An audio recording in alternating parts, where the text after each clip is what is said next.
आजची रेसिपी आहे ज्यांना कमी वेळात हेल्दी आणि पोटभर नाश्ता बनवायचा आहे। हा पराठा कमी तेलात किंवा तुपात खमंग होतो आणि योग्य मसाल्यामुळे प्रत्येक घासात भन्नाट चव येते।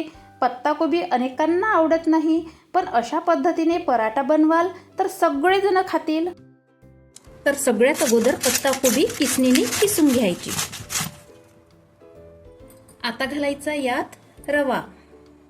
मी पत्ताकोबीचं अर्ध फुलच किसून घेतलं आणि अर्धी वाटीच रवा घातला आणि अर्धी वाटीच बेसन। आणि पराठा हेल्दी व्हावा यासाठी 1 वाटी ज्वारीचे पीठ घालायचे। आता यात घालायचे काही मसाले, 1 चमच जिरा, 1 चमच कस्तुरी मेथी, याने पराठ्याची चव वाढते, अर्धा चमच काली मिर्च पावडर, 1 चमच धनिया पावडर, 1 चमच हळद, 1 चमच मिरची पावडर, चवीपुरतं मीठ, अर्धा चमच आमचूर पावडर, 1 चमच बारीक कुटलेली हिरवी मिरची आणि 1 चमच लसूण अद्रक पेस्ट।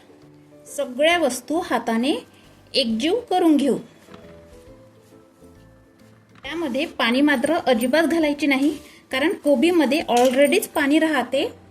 आणि मी सांगितल्याप्रमाणे माझ्या टिप्स जर तुम्ही फॉलो केल्या तर तुमची रेसिपी अजिबात चुकणार नाही।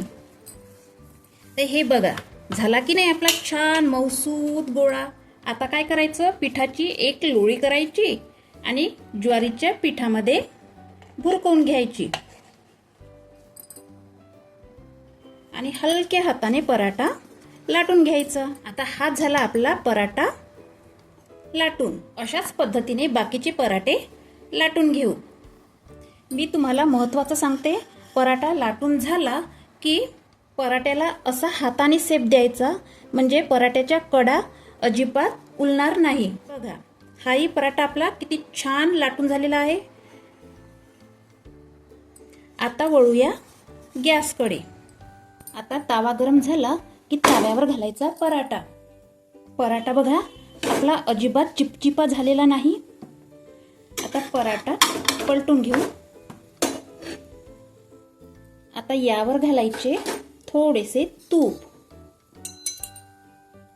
आता हा पराठा आपण दोन्ही साइडने अलट पलट करून घेऊ। आता दोन्ही साइडने पराठा आपला छान भाजून झालेला आहे। आता हा पराठा आपण काढून घेऊ। पराठा बघा किती छान खरपूस भाजून झालेला आहे। याच पद्धतीने दुसराही पराठा भाजून घेऊ। आता दुसराही पराठा मस्तपैकी भाजला गेला आहे। आता हाही आपण काढून घेऊ। आता नाश्ता आपण प्लेटमध्ये सर्व करू। आपण रोज रोज नाश्ता बनवतो, तो नाश्ता खाऊन आपण बोर होतो, तर एकदा हा नाश्ता बनवून बघा। हे थालीपीठ तुम्ही एकदा बनवाल तर नेहमी नेहमी बनवाल, कारण लागतेच तेवढे भारी, टेस्टी पण आणि हेल्दी पण। मी हे थालीपीठ टोमॅटो सॉस सोबत सर्व केले। बघा, एक पराठा मी तुम्हाला तोडून दाखवते। आतून बघा किती मस्त सॉफ्ट झालेला आहे। तर कशी वाटली माझी रेसिपी? तर बनवा, खा आणि मस्तपैकी आनंद घ्या आणि कमेंट्स करून नक्की सांगा। तोपर्यंत राधे राधे।